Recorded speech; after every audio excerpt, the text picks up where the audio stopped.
Thank you for joining us today. See, we have 55 people in here. Going ahead and getting started here in a second. Thank you so much for joining us today for the MTAC office hours. And I'll go ahead and just get started with some of the information as we all come together. So with us today, we have our MTAC team hosted by the Center for Applied Research Solutions. You have myself, David Lopez. I'm one of the TA specialists. I will let my team introduce themselves, or our project director and our field director, Danielle and Miranda. And I'll just note, Andrew, our project manager, is not here with us today. He's on vacation. So if anyone wants to say hi, go ahead. Good morning, everybody. Nice to see so many of you here. I'm Miranda March, and I am joined by Danielle, who can also say hi. Good morning, everyone. Thank you for being here today. Excited to go through a few important things that you've all been asking for and hopefully get some of your questions answered and maybe ease some anxieties as well, as that 10/31 date is fast approaching. So happy to be here and happy to see you all. Back to you, David. Yes. We have Suzanne Rabideau. If you want to say hi real quick, Suzanne, she's one of our partners from HMA and has been really instrumental in our process and working with us. Good morning, all. Thanks, David. Bye-bye. All right. And that's who'll be with us. So what we're covering today, as we just mentioned, we're going to go over the implementation plan. We're going to review it together, hopefully give you some insights on what they're looking for, or what they're looking for as we go into the review, what each section, try to clarify some of those points for you all. We've been delivering technical assistance for some counties throughout California already. And what we gathered was some frequently asked questions, because we noticed a few questions were coming up from our individual coaching sessions. And we want to share that information with you. So we're going to go over frequently asked questions. We will touch on the review process for the standardized tools, where we're at with it. They actually just got resubmitted or sent out for review, and we'll speak to that a bit. And then we'll have a time at the end to just go over some general questions and answers for you all. So looking forward to a very action-packed session for today, and get you all the information that you can need. All right. So for the implementation plan, just to make sure that everyone's aware, the implementation plan template and instructions are available on our website. And that's the Medi-Cal Mobile Crisis TA Center MTAC website, and that can be found at camobilecrisis.org. On that section, you can download the implementation plan template along with any types, and we have an instruction guide with that as well. So both of those can be located in that website itself. If you haven't done so already, it is there. So this is for the meat and potato, and the link, actually, thank you, Daniel, is now dropped in the chat box for your review. So what we're going to go over right now is going to go through the actual implementation plan, a review of each section and general expectations for the submission, kind of touch on how much you want to include in this section, what to highlight if the requirement for each section isn't not met yet. And one thing to note, and we're going to go over it, it's really important, as we know that the capacity building for this project is being developed in real time, and not everyone may have all these components met. What is there, or if you can articulate in that space, what you're doing or what the county's plan is to ramp up and to be able to meet that actual deliverable. So I will switch over real quick to the implementation plan. So this is pulled directly off our website. This is the implementation plan with the instructions.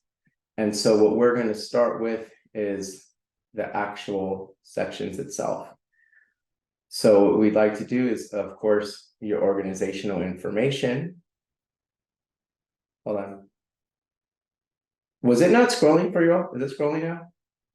Yes, okay, sorry. I had to apologize, everyone. I had the wrong window open. Okay, so now starting with the organizational information, please list your county name, the behavioral health delivery system, what the proposed launch date will be, and a good contact number and email address when, so we can communicate and DHCS can communicate with you if we have any questions around the implementation plan itself. For the second section, Medi-Cal Behavioral Health Delivery Systems Mobile Crisis Provider Network, we describe, please describe the provider types for the allowable provider types in the plan to utilize the Medi-Cal Mobile Crisis benefit. So in the section of the bin, it lists different providers who can actually be part of the mobile crisis team. And in that section, you would just want to list what your county's plan is on how you want to deliver the system. So for example, some teams that have clinicians already embedded and they're adding peer support specialists, you would articulate that, hey, we want to have clinicians and peer supports here. I've heard from other counties that they're planning on using EMTs for part of it. So as part of the plan, you could put, I'm going to use a clinician and the EMT team. So however you're going to comprise your mobile crisis response team, as long as it fits in with those allowable provider types, you would just want to list out each section, each of the providers there, so we can get that for you. The mental health plan and drug Medi-Cal and other drug Medi-Cal organized delivery system. So how does the counties MHP and DMC or DMC ODS coordinate the delivery of mobile crisis services to include billing and payment policies? So I know there's been a lot of questions around billing itself on how it's actually going to be coded, how the service is articulated. So I know some of the systems in your EHR have already started. People are putting the mobile crisis service into the EHR, and further information will come out regarding that as far as what that actual billing code. But in the interim, what are you using to currently bill your Medi-Cal services to?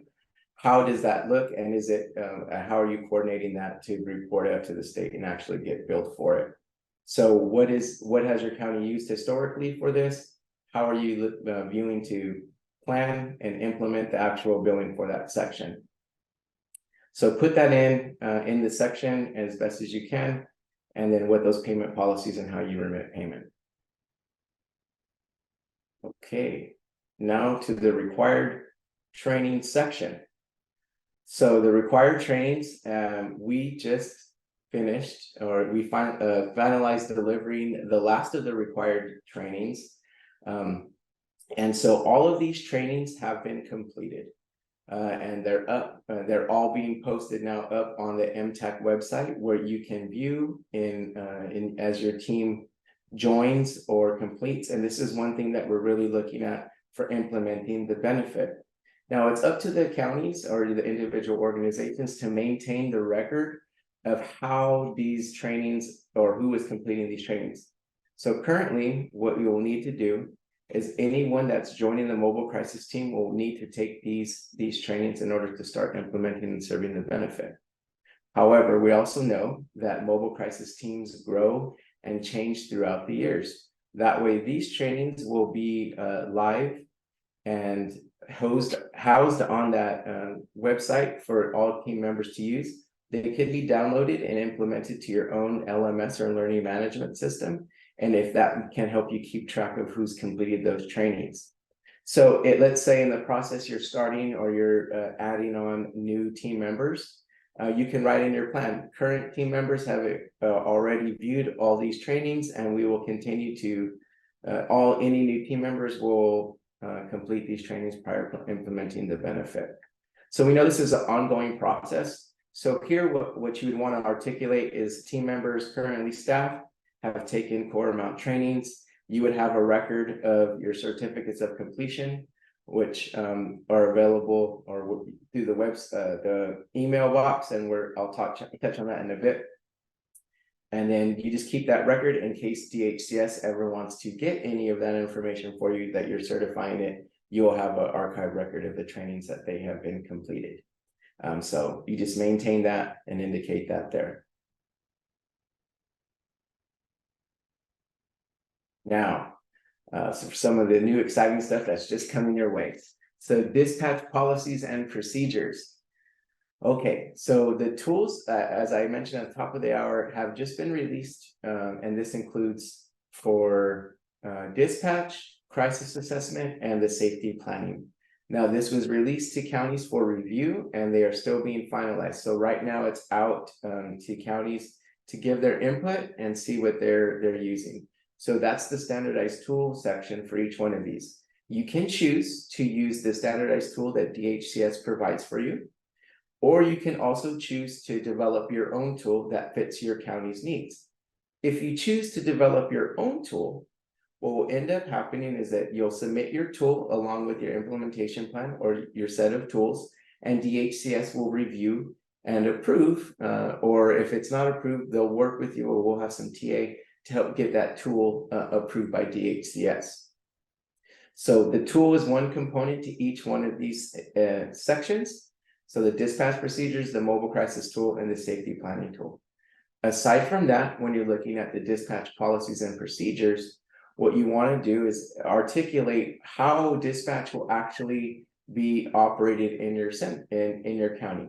For example, the BIN articulates out that if it's going to be connected to the access line. So if it's already connected to your access line, that the access line call center staff, they are aware of the dispatch protocols, and they have the ability to take that call and then connect them either to the mobile crisis unit if they're not embedded, or send that information over. So if it's not live 24/7, what then we're looking at is how are you going to get that this benefit and this front facing number up. So the expectation is that all counties will have a front facing number that they will list by December 31st, or when they're ready to implement the plan. You would list down what the number is, what the plan is to have that call center or that crisis center staff available 24/7 for the community members, and then list down what procedures you will follow when you actually receive that call. So some things to note would be, upon receipt of the call, our mobile crisis team call responders will triage the call and assess for safety. Upon assessing the safety, we're going to screen in to see if the caller is meeting the actual mobile crisis benefit, or is a good fit for this non-law enforcement mobile crisis benefit service. So you would list down, here's the safety protocols that we went against. Once that determination has been made, how are you dispatching or deploying that mobile crisis unit? So the connection, if it's in-house, you have your different teams, you're making the selection, you're transferring that information to them, and then you're sending out that mobile crisis team. And then if there's a check-in piece, like is that mobile crisis team checking back in with your dispatch center to make sure that they're safe? Are they checking into once they're clear with the call? Are they staging at that new call for, or are they returning back? So that's like kind of what you'd want to list out there. So in these sections, it's about 2 to 3 paragraphs. You don't have, and what they want to see is it to be as concise as possible, and we can flesh out together what that may look like. The same thing goes for the mobile crisis standardized dispatch tool. That's what we kind of talked about. So here's the dispatch policies. The dispatch tool itself, I already touched on. If you plan to use the standardized tool, you can list that in the implementation plan as you submit it, as they're not finalized yet. We're hoping to get those finalized here in the next few weeks. And once they're approved, we'll let everyone know. Or if you plan to deliver your own or create your own, you would just list that down and submit that and describe the tool in detail, so how it would meet your county's needs, and then DHCS will review. And so key thing to note, when you submit your implementation plan and all files attached with it, please count that it's the dispatch tool for your county's name on the name of the file. So when we review, we're able to make sure that we match up the implementation plan along with all of the tools that you potentially submit. And we have one complete package for review of implementation plans. So again, the crisis assessment tool. Same thing goes. If you plan on using the crisis assessment tool that is developed by DHCS, you would articulate that in there. If you're going to use a different tool for submission, please list the tool as crisis assessment tool. List the county name and submit that with your implementation plan. The same goes for standardized crisis for the safety planning tool. Okay. So those are the big sections there, or some sections there with the tools, because we got a lot of questions around what do we do if the tools have not been released yet, and we understand that. So now getting onto the promotion and engagement of local resources. So in this section, what they're looking for is how are you going to promote the mobile crisis service to the community, and how are you going to engage with different community members and partners. So sometimes you're looking at what will the county, or what will your county do to be able to promote this amongst different organizations? Are you going to hold maybe potential like community meetings? How are you going to bring everyone together to advertise this mobile crisis benefit? Are you going to be able to, so let's say you would host community meetings, you're going to bring stakeholders together in the county. So that could be part of your plan, like bringing stakeholders together to go over and engaging with community partners on how you can best roll out this tool. One thing is looking at people with lived experience. Are you bringing them in to help speak to their experiences? Are they sharing the benefit? Are you getting feedback on how mobile crisis benefit has been served them before, or what they would have if there's any like feedback from people who have experienced mobile crisis or used those services before, how that service can be enhanced or be better served for the community. So looking at how it will work, and if there's a system in place that you could have to gain this type of information articulate. So some things would be like a landscape analysis of what community partnerships are throughout your county. Is there people you can help that can help promote this mobile crisis service? Are there rural areas or things that are subject out into like some of the frontier type areas of your county that you could connect with, that they could potentially partner with to help you get the information out there? And then how will you gather information from those served? So is there a way for you to get feedback, maybe a follow-up call or a survey that would be provided to the county or the provider so they can continue to enhance and monitor their services?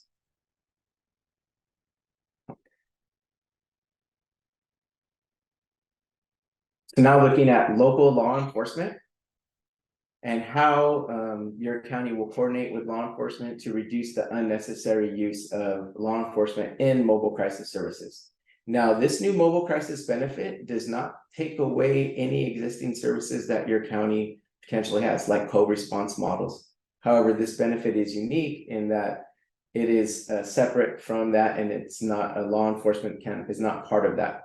So this could be if you have any memorandums of understanding or things in place, such as like a 911, 988 diversion program. Is there a potential way for you to screen or train dispatchers at your local PSAPs, your public safety answering points, to be able to give them information on what referrals they could point in to help divert that? If you do have an existing co-response model or a crisis response model that involves law enforcement, if you could describe that and tell us what that looks like, how long it's been in existence, what are their protocols for accessing the service? For example, in my county, it would be currently you contact 911. So 911 is the dispatch center for the mobile crisis unit. So an individual is calling in for a mobile crisis. You get that there, and then they dispatch the mobile crisis team. But so since it's moving away from law enforcement, how can you shift to the crisis only as needed model when law enforcement needs to be involved? And that can be spoken to with those memorandums of understanding. When you ramp up, what's your plan to ramp up to move away from the law enforcement only response? Or how will you use in your dispatch protocols? Hey, there's a potential where we will have a call, and even maybe law enforcement responded first and it was a 911 call. And then how could they refer back to the mobile crisis team to go out and respond after that incident's been de-escalated? So just how does the partnership work? What do you have in existence? And if it's a law enforcement only, what is your county's plan to move over to a non-law enforcement response? Very similar to your partnerships with EMS. How will you coordinate with EMS as a whole? Do you have any existing partnerships with EMS? If they're part of the transport itself currently on your mobile crisis team, as part of this new benefit, transportation is covered. So is there a way that they include? Sorry, let me back up for a second. So how is the EMS currently embedded in your mobile crisis team if it has it? What the county has done in the past, or what your county has done to coordinate with EMS. If there's any formal relationships like MOUs, please attach those, and then include if they are like your only transport for the mobile crisis, the individual in crisis, to like your crisis stabilization unit, to articulate that there. If not, what kind of services, how will this practice continue, and how will this impact the new benefit? So whatever your strategies can be. As the transportation and policies are transportation of individuals in mobile crisis experiencing a mental health or SUD crisis are part of the implementation plan. So what is your plan, or what do you have in mind and able to go ahead and transport individuals who are in crisis? Potentially the most least invasive approach, the mobile crisis team went out there and responded, and the individual still needs a little bit more support. Maybe it's a supportive overnight stay. Maybe it's actually going to the CSC. What vehicles will you use? What is the policy? Is there something that in particular that you'll have then to get them? Is there a staging center? Is there a warming place? Is it transport to CSC? How will that work? And what is that transportation policy going to be? So all mobile, if for instance, if it's all mobile crisis teams will have the ability to transport, and they're transporting themselves with the individual, you would just articulate that. If there's a different plan in place, maybe you're going to use a different driver once the mobile crisis team has finished and they're going out. Maybe you have your mobile crisis team come and they're moving that individual off. So, yeah. Okay, moving into culturally responsive and accessible services. This is to ensure that all care is done in a culturally responsive way, and that's accessible to anyone. So how is this is going to just speak to what have you done in order to be able to meet these requirements, to make sure that in your county's role, how will they be respectful of diverse communities? How will they market this service to underserved communities in your area? So is there different counties may have, or throughout California, we know that there's a lot of different populations in California, and there potentially is historically underserved populations there. So let's say in the Hispanic community or a rural community, there's like in I live, we have a large migrant population. Well, let's say someone was calling into that migrant population. How would the county be able to respectfully communicate and serve that diverse community? Is it additional trainings? Is it having team members that are from that culture? Is it having promotadores help enhance, or you're bringing in people to help increase the awareness of mobile crisis teams of that community? What would your strategy be to learn more about your underserved communities? Is it additional trainings? Is it bringing people in? Some of the best approaches, of course, would be to learn from that community itself. And if you can have any spokespeople or individuals from that community come and speak to your team, you could articulate that out as well. One thing we know is over the phone, we can have a lot of different languages that come through. So what's your use of language line? What is your triage strategies to be able to speak to the individual in crisis, to be able that you're gathering as much information as possible, and then being able to send it out. So, and then again, this is going, how does the county train to deliver that? So what is your plan for the training piece is going to be really important to list out. Kind of touched this already on language accommodations, just to be ensured that interpreters are available when necessary. What service are you using?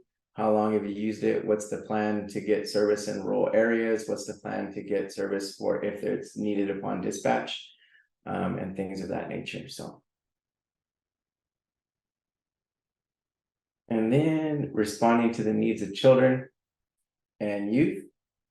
So here, engagement with local FERS and child welfare services. How will your team coordinate with them? Is there any formal agreements here, any MOUs that you have in place? If so, please document that or list those MOUs there. If there's no established, how can you coordinate services? If the mobile crisis team goes out and they find a situation where it may be child welfare services is needed, or there's reportable issues out there, what does that coordination of care look like for that child? How will they be transported? How will child welfare services be communicated with? If you're going out to an area, let's say, and the person, the individual in crisis is a youth that's been in crisis, and they're having, and they're connected to like a foster family agency or a group home, how will you connect with the FERS line for further coordination of care? The mobile crisis team could go out and do that initial stabilization, but what's your process on connecting back to FERS so they can have a continuum of care to help that individual in crisis? So list out any partnerships that you may have, any or plans to engage with FERS, or what your protocol will be for that. So what the strategies are for responding to youth and children. Anything there that you want to list? Daniel, do you want to speak to the strategies for children and youth real quick? Yeah, if you have any specific crisis response strategies, 2 weeks ago, I think now, maybe a week, I can't remember. We had a specific training on crisis response strategies that really looked at, you know, how do we follow and manage minor consent laws? How do we work with children and families? Because when we're working with children who are in crisis, we're also working with their families usually. So their parents or their caregivers, sometimes they have other services in place. So they might be connected to the child welfare system. They might have a social worker. They might have a wraparound team, things like that. So what are your strategies and what do you do that is specific to the children and youth population to ensure that your services, your mobile crisis services are, you know, person-centered, trauma-informed, equitable, and accessible in all capacities. And so, as you can see, the bullet points are very specifically asking, how do you do these things? And we just want to know, like, with the rest of the template and the rest of the questions is, what do you do? How do you do it? And if you're not doing it, what's your plan to do it and by when? Thank you, Daniel. All right, so going over with engagement with 911, 988, and managed care plans. So how will your mobile crisis team work with 988 and 911 and county access crisis lines? So for example, you can have an access line that's an information line. Potentially they could staff and service your crisis line, or you could use like how will you coordinate with 988? Now for the 988 centers, there is an expectation that all 988 centers will be establishing some form of MOUs with the counties that they serve, in order to be able to at least contact or the mobile crisis team for the counties that they have listed. But potentially, in part of this wrap up, you could go out and send out that MOU or contact your local crisis 988 crisis center. There's 12 of them in the state. And that you could, how can you partner with them to make sure that they're aware of your mobile crisis team, that they can have those protocols, and that potentially they could call out they could call you to help serve that individual in crisis that came through the 988 line. Of course, through that crisis continuum of care, we want to have no wrong door approach when anyone's in a crisis. So that would be like obviously the best standard of practice. So how will they coordinate? Also for 911, so if the call comes in through 911, will there be a way for you to train dispatchers on that mobile crisis service, make them aware of it, and if they feel that this call could be better fit for a mobile crisis team that does not have law enforcement involved, how can they coordinate with them? So would it be through an MOU? Would it be through training? Would it be through practices? How will that work? And so what they're looking through that is what relationships can be there, what can be exchanged, and then how will you protect the individual's data across that exchange. So in the crisis event, if it's in that crisis, you're going to be able to share. But once that crisis is ended, you know, that ability to share information, you know, ceases. So what's the protocols? How are you keeping information safe? How are you protecting the HIPAA laws and everything around that?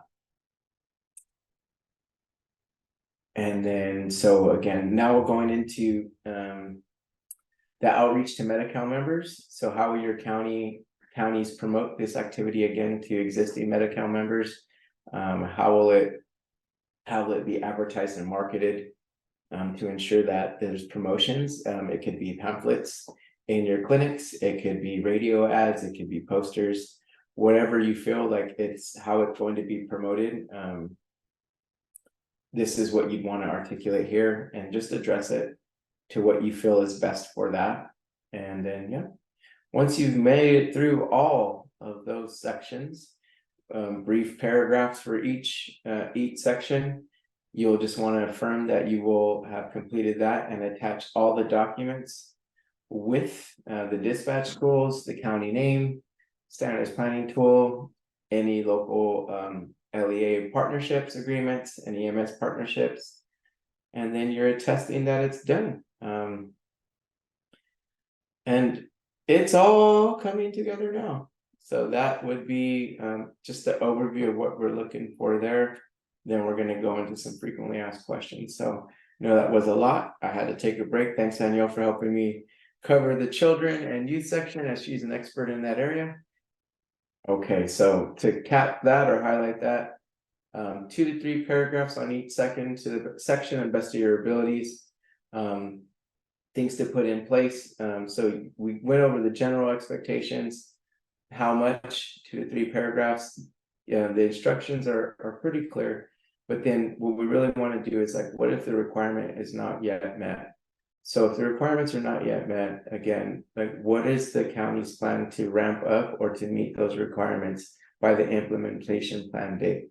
Do you have a specific plan in place? What is it going to be? So for instance, staffing has been one that we've heard a lot of.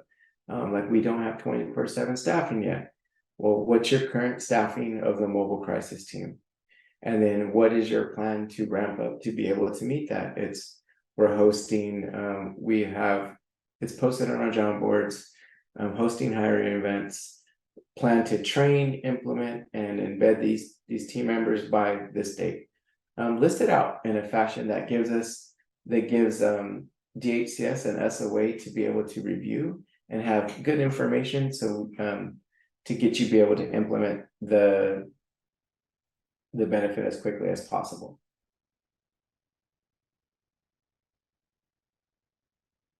So now we're going to go over the scoring process and what to expect. Danielle, do you want to pick this?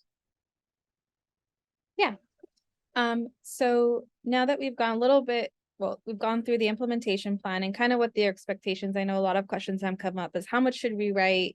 What should we write? And we're really looking for, you know, this doesn't need to be an exhaustive thing, as the instruction says. One, you should be able to answer each section within 1 to 3 paragraphs. And again, going back to the idea, as we're looking for as much information you can provide us in regards to what you have in place and what you don't have in place, and what is your plan to get those items in place and by when. And so as we are working with our partners at the state to develop the review process for the implementation plans, we are proposing a scoring system, and that'll be used against all of the IPs that are submitted, that really looks at all of the bin requirements that are in the bin in regards to being able to implement this actual benefit. So each element of the requirements is within the scoring sheet, and it's scored separately. And so we have assigned each element, and those are the requirements, as a priority. So whether it's a high priority, a medium priority, and a low priority. And each of those 3 levels of priority will carry different weight. High priority elements are those that are required by CMS or necessary for a team and member safety. So those ones we can't really get around. And we are working with our partners at the state to really finalize this so that we have something to really provide you more guidance as well. So this is all being proposed, and we're working with the state to get it fully functional and ready to go to measure, to review your plans. The MTAC team will review each of the IEPs that are submitted, and we will offer suggestions and requests for edits if needed. And there may be some back and forth between you and the MTAC team. And then after we go through that process, we will submit all the IEPs to DHCS, to the state, for final review as they provide the final approval. Now, as always, through the MTAC Center, you can request individualized training and technical assistance or coaching or consultation with us. And we are here to help you through this implementation plan. There are so many questions that come up, and David and I have been meeting with a lot of you in this room to answer some of your questions about the implementation plan and completing the implementation plan. And we have both found that after you meet with us, there's a lot of but there's a more understanding of the implementation plan and what to include in there. So please reach out. You can request for consultation as well as TA and all of those wonderful things on our website. And you will receive an email that indicates we've received your request, and then you will receive an email for follow-up to just sometimes we need a little bit more information to figure out who's the better person to help you, what's the better fit. And then we move into scheduling. And so we don't have a sample of the scoring sheet to share today. Again, like I mentioned, we are working with our partners at the state to have that fully developed and finalized. It is going through that process now. And so we cannot share which sections right now are high, medium, or low, but what we did share is the things that are required by CMS that we cannot get around because those are required and we can't change those. But we are looking, we are proposing and working with our partners at the state to be as flexible as possible. I believe, let me go to the next slide. So the review and approval process. So like I said, we're working with our partners to really try to get you all implementing this benefit as soon as possible. Our goal is to not put up roadblocks for you all. Our goal is to get you out providing the service to the community. We just want to ensure member and team safety and make sure CMS requirements are met. And in some instances, there may be what we could call contingent approval or conditional pass per se. And that would require some additional follow-up. You know, you would be able to implement the benefit. However, it would require some additional follow-up from the MTAC team and maybe some engagement with us for some one-on-one coaching or technical assistance to really help expand your capacity within the mobile crisis services and the benefit requirements. All right, we are going to go over just a few frequently asked questions that David and I have been getting as we are working with some of you individually. And we thought it would be great to share some of the answers that we've been giving out, just because I think you all have these questions and it might be helpful to hear them. So the first one is, do we have to be 24/7 in order to implement? Now, the BEN does require each county to have a 24/7 mobile crisis team. So meaning that your county has someone available to respond to a crisis 24/7, 365. Now, what that looks like can vary and be flexible. We are also working with our partners at the state to hopefully figure out a way for some counties that are really struggling with this requirement, if there is a possibility of a phased process to get there, right? Now, that doesn't mean on October 31st, when you submit your implementation plan, that it's like, well, we only operate 8 hours a day and that's it, right? We need to know a plan. We need to know by December 31st, can you get up to 12 to 18 hours? And then by February 2024, you'll be at 24 hours. We need to know how you plan to get to that 24/7 if it's not something that you have right here, right now, especially on the 31st of October, right? That's not the hard implementation date, but we are hoping as you get your implementation plan submitted to us, that we can get you implementing before 12/31. And so we don't have 100% answer on this, but that's where we're that's the conversation, the dialogue we're having with the partners, with our partners at DHCS, and they're open to hearing this feedback. And so as we meet with more of you and we understand your capacity right now around the 24/7, we are sharing that with the states. We are taking it back to them as very important, critical information for them to know. Some of you are already operating 24/7. Some of you are contracting services out to CBOs or other agencies to meet that 24/7, and that's okay. You just have to make sure that all of those requirements for those team members are met. All of those requirements for those standardized tools are met, and that your dispatch process and protocols are being followed. And so there's little nuances there when you choose to contract out or go through a CBO. It's just making sure that coverage is there. Did you want to add anything to that, David? Yeah, no, just really our partners at DHS really want to help you implement the plan, and those conversations have been having, and our TA request, it's something that we've heard a lot of. And so how close are you to getting it? What are you doing to work up? And as Danielle just mentioned, is especially with those dispatch protocols, having that unified dispatch protocol across the counties, if you are working or you're contracting some of these services out, it's really important that it's followed, not that's provider and community safety. So just ensuring that, and what's the plan to get up if you're not in 24/7 piece. It is a requirement before the benefit. However, DHCS is considering learning more about what you need and what you could do to get there. And so just we'll hear more from them as we go. But they do understand it is a big ask, and there's some requirements that we can't get around. So moving us over to the second section, and I kind of touched on it, but what if all our team members haven't completed the required trainings and like new hires? So understanding that this is an ongoing basis and team members grow and change over time. So at the time that you benefit, all your team members should be good to go, right? Like, so everyone should have completed the trainings before they're implementing the benefit. So as you get your people hired, get them through the trainings as quickly as possible. You keep that on your own record through the certificates of completion, or if you're downloading that training and managing it yourself, just make sure you're keeping a good record of that, because that can be requested from DHS, and we just want to make sure to ensure that those trainings have been received, right? So, however, as you bring on new team members and you're training them, so what would be the plan to have continuous training? Maybe you're making just as part of your onboarding process.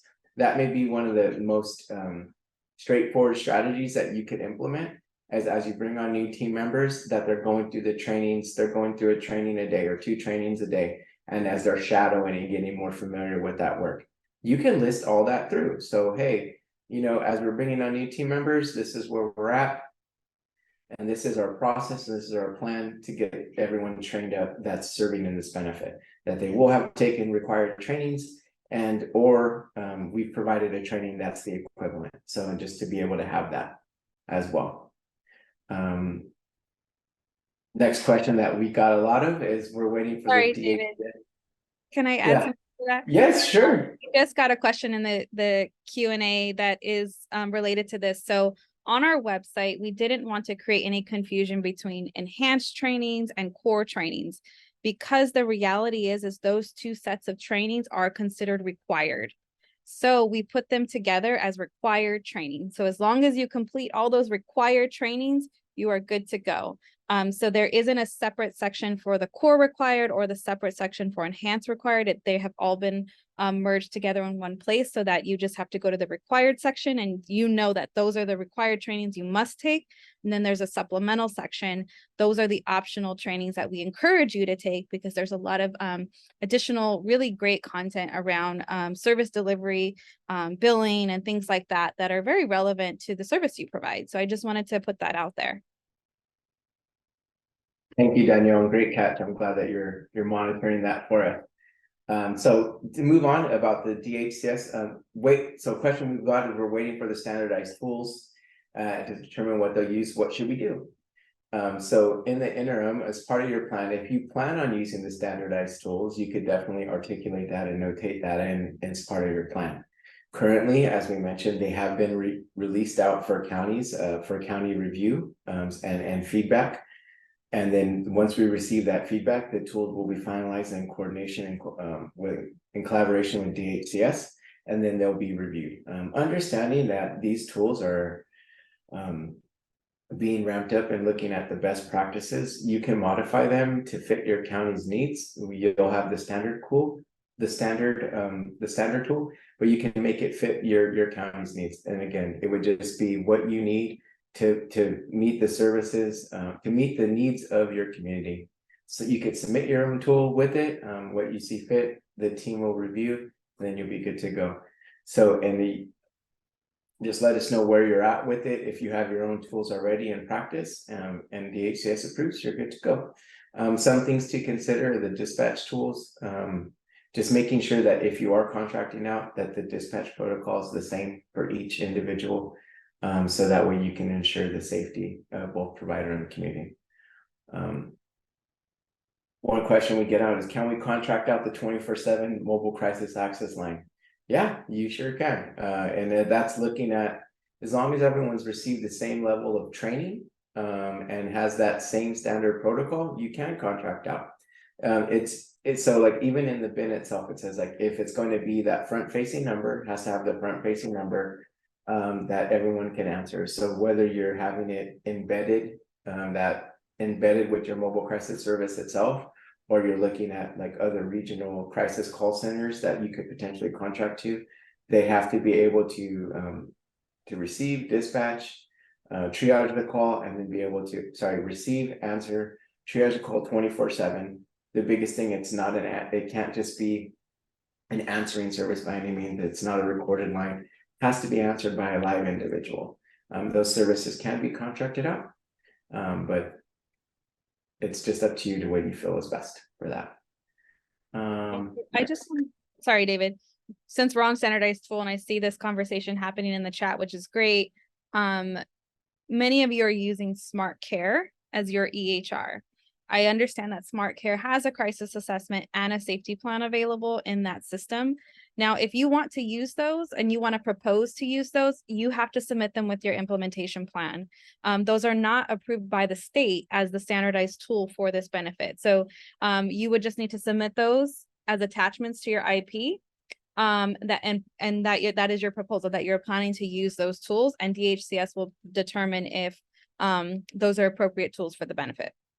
So I just wanted to provide clarity on that. We don't have an answer yet in regard to whether the standardized tools that the state releases will be uploaded into the Smart Care system. Typically, counties would work with your web developer for your EHR system to add, remove, customize the software for you as a specific county. And so that would be something to take to whoever is developing your software that is specific to your county and your program. But we will be taking that back as well as a question to try to get some clarity or some sort of response for that. But again, if you're planning to use or you're proposing to use the Smart Care tools, you must submit them with your IP, and the state will be reviewing for whether or not they will be approved or not. Thank you. And then so one question is understanding team composition requirements, who needs to go out on the call. So the bin, for provider safety, it's really encouraging those 2 team member compositions, right? And the team member can be made up of anyone that is qualified for it. So like a peer support and a clinician, or an EMS and like a peer support, however you want to comprise it, as long as they're doing it. One thing that comes up with this question a lot is, what if in the event we only have one provider that's able to go out at the time, could they still go and be able to bill on the benefit?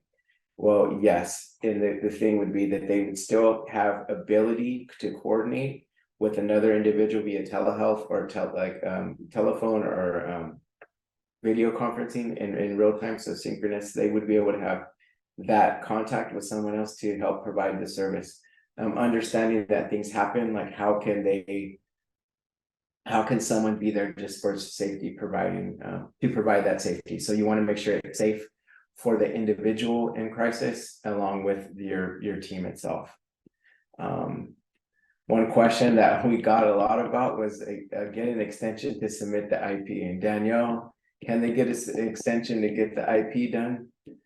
Unfortunately not. That is a Yeah. question we have taken back to DHCS because it has been asked many times, and there Mhm. is no extension. The state does not plan to provide any extensions to any counties at this time. So that's the extension to submit. So, and then the same thing goes, an extension to get an extension on Blue Ridge Plan. They're not looking at granting any extensions right now. However, again, we encourage you to articulate the benefit, to articulate your plan to ramp up to implement the benefit as best you can, and then allow DHCS to review and see what they can do to get it approved. Are you required to implement the benefit? Yes, it is a required benefit that all counties must roll out and implement. And if your implementation plan is not approved initially, we'll be able to revise and resubmit. And the answer is yes. So if we get the implementation plan and they review and we look at everything, DHCS looks at it, and it's not approved, we will work with you specifically, provide you technical assistance and guidance on how we can get your plan approved and make sure that it is something that will be a benefit to the community and to your county as well. So as long as it's going to meet the standards set forth in the BIN, it may not be there yet, but what can we do to get you there? And so understanding where you're at and knowing all those things up front with your implementation plan will help us know where you're currently standing and then what we can do to get there. But it can be revised and resubmitted, and we heard that a few times. So those are the questions we've gotten most so far. As I mentioned, the tools have been released. Second drafts were disseminated for feedback on 10/4, and we're asking that all feedback be sent in by Monday, this upcoming Monday, the 9th, so we can integrate that feedback and then be able to make those final revisions and get DHCS approval on those tools. Reminder on how to access the trainings. Trainings are located on that MTAC website. Certificates of completion after each training will receive a link now to request their COC. So we were able to start to automate some of this certificates of completion. So there'll be a form that you'll be able to send out and get that done for that. And if you do it online, just email the impact team at the MTAC email address, and we can get you issued at those COCs.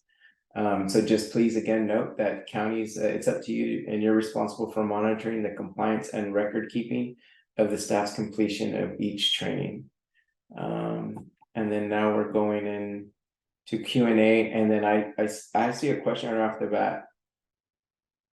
Are there any sample MOUs with law enforcement available?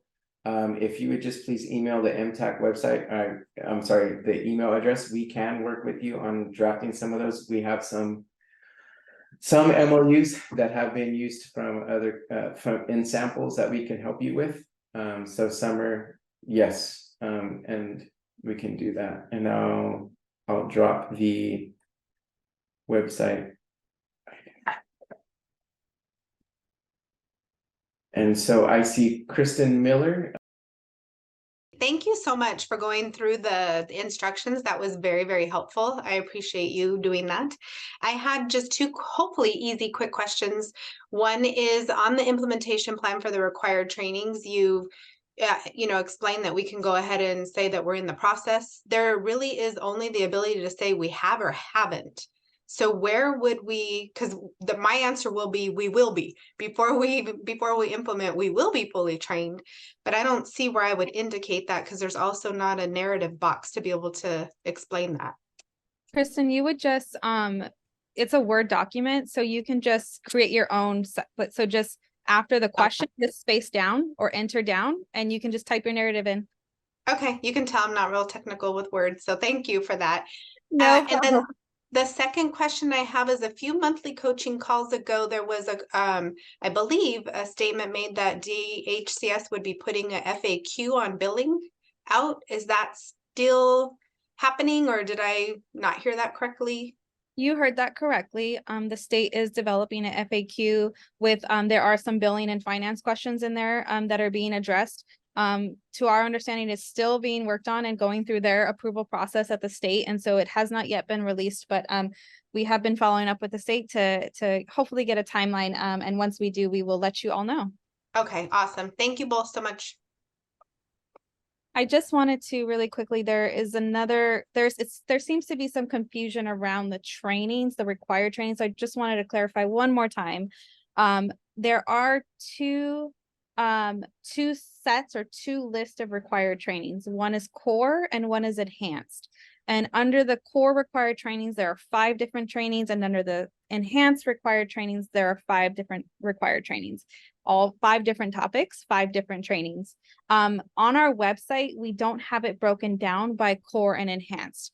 Because they're both required, we combine them as just required training. So when you go onto our website, you will see archived required trainings, and those are the required trainings that your team members must take in order to be qualified and able to implement the benefit and provide the service. So I'm hoping that clears that up. If you have any more questions about that, please email so we can try to work with you and try to resolve the confusion.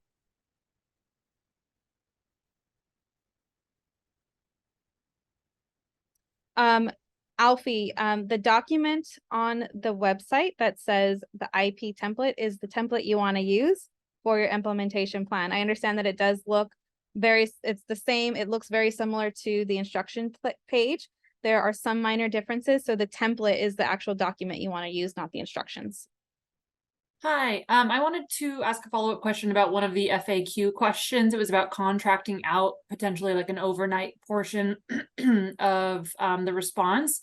I'm curious on some details about, you mentioned like if there's a requirement that it's a live answering service, right? It's not going to voicemails, people are picking up, triaging, offering resources and support. What is the community-based response component of that? Like, how is there a requirement around if we were to contract out, would there still need to be a component of like mobilizing out into the field? And that would be like a shared thing, or that would be on the, I guess, responsibility of the contractor, or I guess would that be up to us for deciding with them? The requirement does say that you have to be able to provide the mobile crisis service. So it's not just being able to answer the phone live and provide resources or linkage to other warm lines. It's actually providing the service. And if you are choosing to contract out or partner with CBOs, that would be something that you manage on your end. Your county manages in the development of that contract. Now those individuals, those team members would still need to meet all the requirements outlined in the BIN in regard whether they're qualified team members and the trainings. And like David said earlier, that team would need to utilize the standardized dispatch tool as well as follow the dispatch protocols. David, did you want to add anything to that? Yeah, no, it is that requirement. So however you want to get that answered, there would still be that mobile crisis response component to it. So for example, if you do separate the 2 services, like let's say your county has the mobile crisis team, but doesn't want to do the answering service. So you would contract out for that piece, just make sure they're using that protocol, and then that team could still be deployed. So that was what we were going through. I know it's a lot, but I hope that answers your question. Yeah, again. Absolutely, 100%. Thank you both. Sure, thank you. Appreciate the time. So my question is, well, I'm asking for more clarity, I guess. So in our county, we have 5 layers or levels of mobile crisis services that we provide. One of them is PERT, Psychiatric Emergency Response Team, where we've paired a licensed clinician with a law enforcement officer. Is this program able to bill Medi-Cal? So this benefit is not changing anything that you're currently doing. However, the BIN and this benefit itself is specific to a non-law enforcement response. So that PERT team that you have right now could still be billable for your medical services that currently exist. However, you would not be able to to bill the BIN for this benefit, or to bill Medi-Cal for this type of response. So what you're saying is they can bill for Medi-Cal, just not this BIN. Crisis. Not this benefit. Yeah. So correct. That current team that you have, that PET team that's co-located or with law enforcement, still can operate standard procedure like you've been doing for years. Okay. However, under this benefit, for Like this is that co-response that doesn't, I'm sorry, not co, this is that team that doesn't have that co-response model, that doesn't have law enforcement involved with it. And it's billable under that enhanced rate through the Medi-Cal benefit. Okay. So for example, or I'm sorry, I don't want No, to, go ahead. no, go ahead, cause I'll have a follow-up question, but go ahead.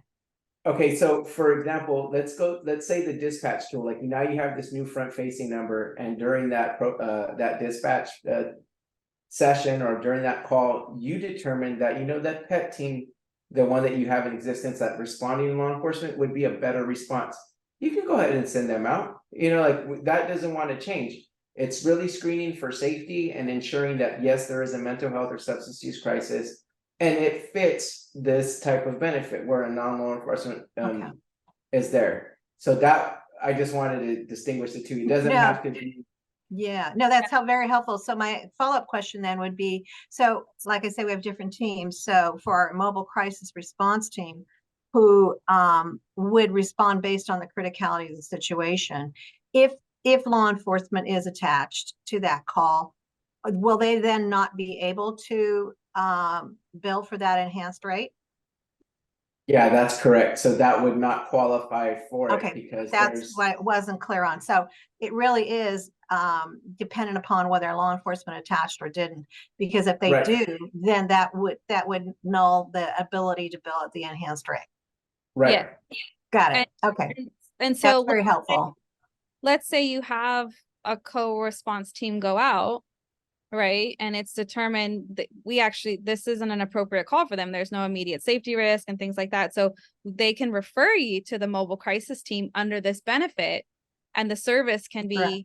provided that way. Correct. If law enforcement goes to a call, they're on scene first, and then they call the mobile crisis team and say, hey, we want this service, there's no immediate threat, these folks could use the mobile crisis service.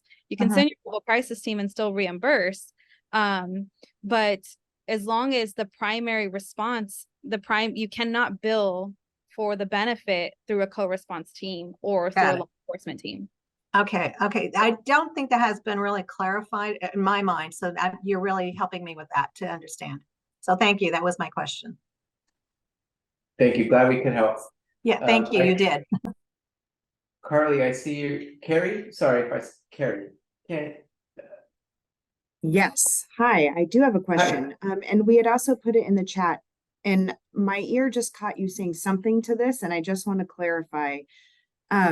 So we have a mobile crisis line combined with our 24-hour access line that is a separate entity from us. We contract with them. They are different than the entity that will be the mobile crisis team, but they're going to be doing the dispatch tool. Do they need to have all the trainings required of the mobile crisis team if they're doing just the dispatch? Yeah, I believe so. Let me make sure. Let me make sure I got your question right. So you're contracting out for the answering of that mobile crisis service. You currently have a mobile crisis service in your county. No, we don't currently have one. We currently have a 24-hour access line and crisis line. Okay, That's so you have going to become the place that dispatches our mobile crisis. They're the ones who are going to do the dispatch tool and initiate the dispatch of mobile crisis, but they are not the mobile crisis team.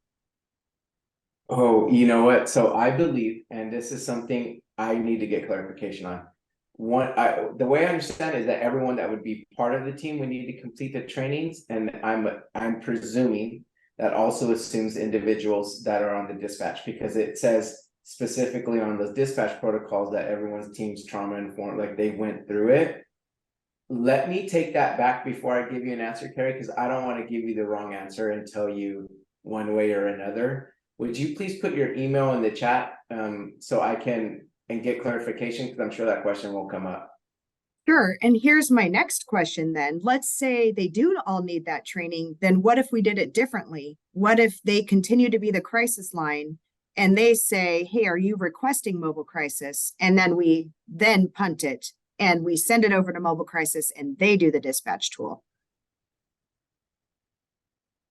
and they will have all that training. That just doesn't seem as clear. It seems like it'd be better to have the phone answerers do the dispatch tool. So I want to make sure I got it right. So you have an initial answering service like the access line, right? That would Yeah. be your front facing number.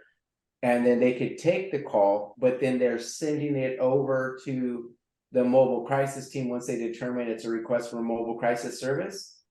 Well, yes, that could be an alternative. We're developing our program. We don't have a mobile crisis team. So we could either have the dispatch tool be done by the mobile crisis team. They take the call, they do the dispatch, or they receive the call from our access line and crisis line, and they do the dispatch tool, or we could have our access crisis line do the dispatch tool. So Yeah, that I think, the requirement is that a standardized dispatch tool needs to be used for this benefit. So Correct. whether it's your team, if you have a very, if it's the actual qualified team members that are taking the call and you have a rotation, someone sits at dispatch once a week and they sit there all day and that's what they do, and they're dispatching and working with your team members, then that team, they're part of the team. They need to be trained in all the required trainings and they need to be using the standardized dispatch tool. Now, if you have another, if you're contracting out your access line and all they're doing is dispatch, triaging and dispatching your mobile crisis team, they need to be versed in the standardized tool as well as in your dispatch protocol. They need to be following that. And in terms of the required training, that's a question we need to take back because we don't know if they are considered the team member of the mobile crisis team. But in terms of this tool and the protocols, Sure, of course. Yeah, they would all have the training and the protocols and follow the standardized process, whichever route we go. But we were not thinking that our triage or access line would be part of the mobile crisis team itself. I mean, they're not doing any intervention. They're already an existing crisis line for us, crisis and access line. Yeah. No, that question hasn't come up yet. And I think, that's something we need to clarify with the state. Are they considering the dispatch, whoever's taking the call and asking those questions and determining what type of response is needed? Are they considered those team members and need to take the required training? Because the BIN is very specific to team members. Right. And we would like to argue that they shouldn't need those required trainings. We would like to argue that they should need like standard training. Really, I mean, if we were co-responding with law enforcement and they were doing our dispatch, which I get we're not, but if law enforcement were doing our dispatch and it were 911, like, we call 911 and they do that, I mean, I would not consider them to need the same training that the actual police officers or co-responders would need, because it's very different training when you're out in the field versus doing that phone screen. Yeah, we'll take that back. We will absolutely take that feedback back. There are a few questions that are coming up in the chat that I want to get to in regards to law enforcement. So law enforcement officers are not considered qualified team members under this benefit. So they cannot be, you cannot reimburse for services when you use a co-response team through this benefit. So at the enhanced rate. and then, Any additional questions about that? Because I see quite a few in the chat around that. The BIN is very specific and very, there's detail in the BIN around law enforcement. Yeah, I think what we're asking is if our mobile crisis team goes on scene or is called by law enforcement because it is a behavioral health crisis, but law enforcement is necessary for safety reasons to remain on site or called onto site, that's not actually I mean, it is a co-response because you got two teams. That's not a co-response. Co-responder model, It's a but is separate it? team. Yeah. So it's a billable thing then? Because Yeah, so if your mobile crisis team goes out, they're providing the service and some sort of safety issue arises and now law enforcement needs to be involved, that Right. wasn't a co-response. That was Cool. a warm handoff to emergency services. Okay, cool. Same thing if law enforcement goes, wait a minute, this isn't drug, this isn't whatever we thought it was. We're calling in the mobile crisis team, but we're going to stand by. Yep. Okay. yeah, That's a billable service. That Perfect. counts as a mobile crisis service. yeah, it's just when it can't have the law enforcement member there. Hey, James, good to see you again. They can't be, But yeah, team. They You can't be still owe part. me that name, by the way, David. Contact, huh? that contact over San Oh, Luis. shoot. Let me do it. Thank you. Sorry, I see Yitza, I'm sorry, Keith. Kitsia and Sandra. So let's Kitsia. go to Kitsia first. I think she had her hand up first. Yes, Apologies. so I have a quick question. So in order to bill for a mobile services, do we need to complete the implementation plan and the sign attestation letter first, or can we start doing it?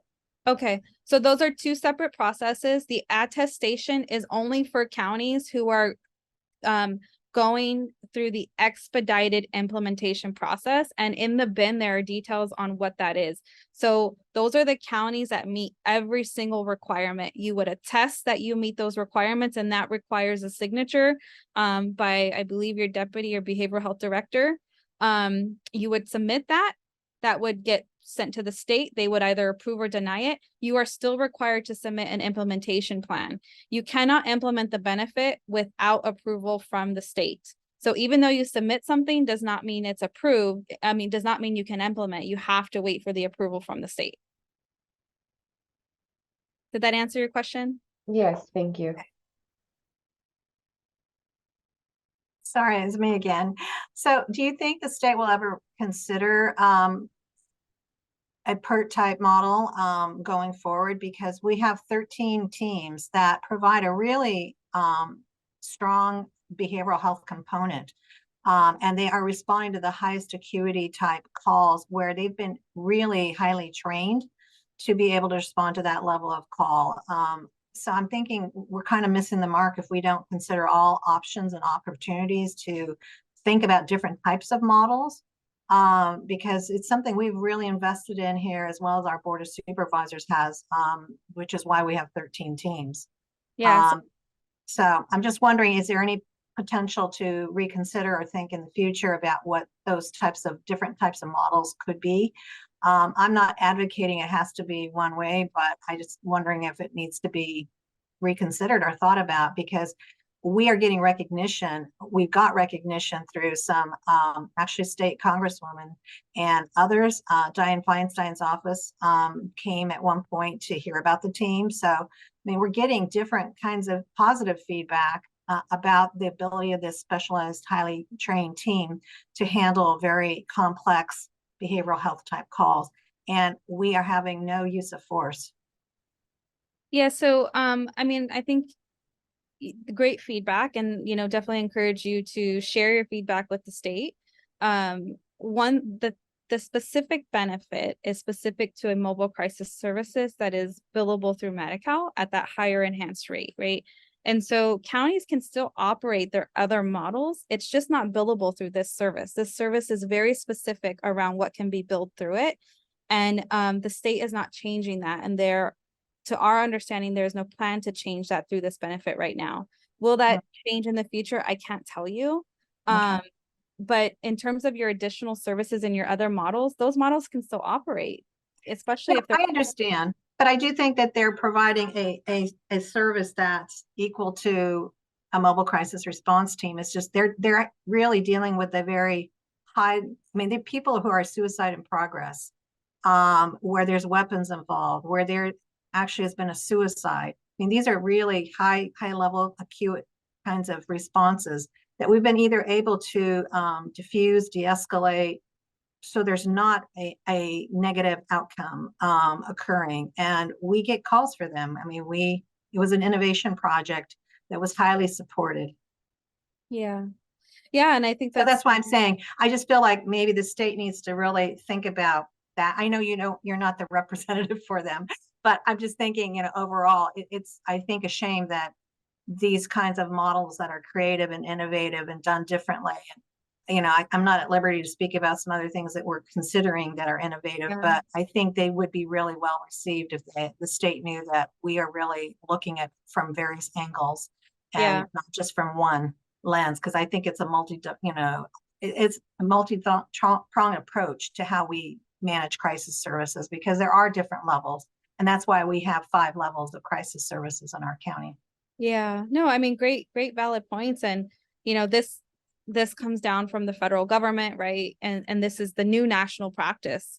SAMHSA has released the guidelines on behavioral health crisis response and what that looks like in crisis care. And so it's coming from the federal government, and then the states are mandated and required to implement. And this is how the state of California has determined how to use this money through I can't think of the acronym right now.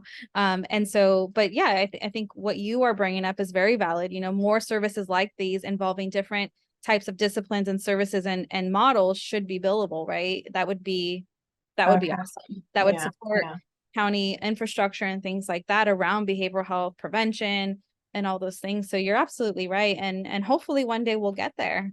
Yeah. Okay. Well, sadly, Senator Feinstein's passed now, but you know, what is an opportunity that I wish I'd known ahead of time? I would have done some phone calls just to kind of hear where we were at with that. So anyway, thank you so much for your feedback. I appreciate it. Yeah, of course. No. And, you know, just know that we're here.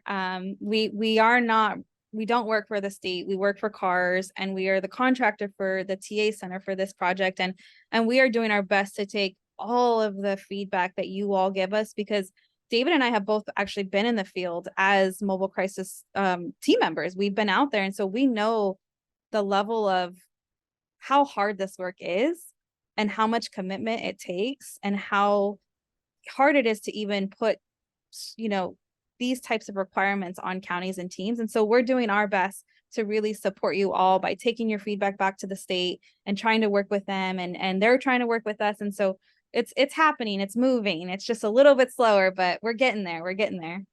Yeah. Yeah, it's a shame that I think for folks like us who do have that real experience, because I've done it myself, that those that are making decisions are maybe not as in touch with some of the realities of the work that we do in terms of the difficultness and tragedy that's out there, that and trauma that is dealt with daily. Yeah. The great thing right now is our partners are at the state are really they're open, they're listening, they're hearing, they're taking it. And so they're not, you know, when we're proposing, you know, flexibility around implementation and requirements, they're not saying no.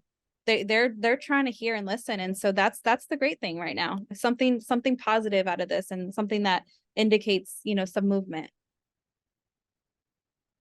Yeah, for sure. And I see there's a question, has the enhanced rate been released, and what's the rate? I do not know the rate. It's in the bin. The bin specifies the rate, and I believe it's.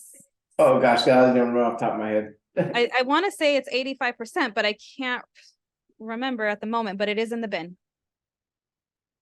Okay. It is an enhanced 85% federal medical assistance percentage FMAP for expenditures on qualifying community-based mobile crisis services. So that is the rate, and it is in the bin. Thank you, Daniel. All right, I don't see any other questions at the moment. Really appreciate you all sticking around and for being here today. Again, if you have any additional questions, feel free to email us. Request TA, we're here to support you. Yeah, thank you all so much for your time and going through the content. I know that initial part was a little dry, but hopefully it gave some clarification on what they're looking for. So thank you all, and be talking to you soon. Bye.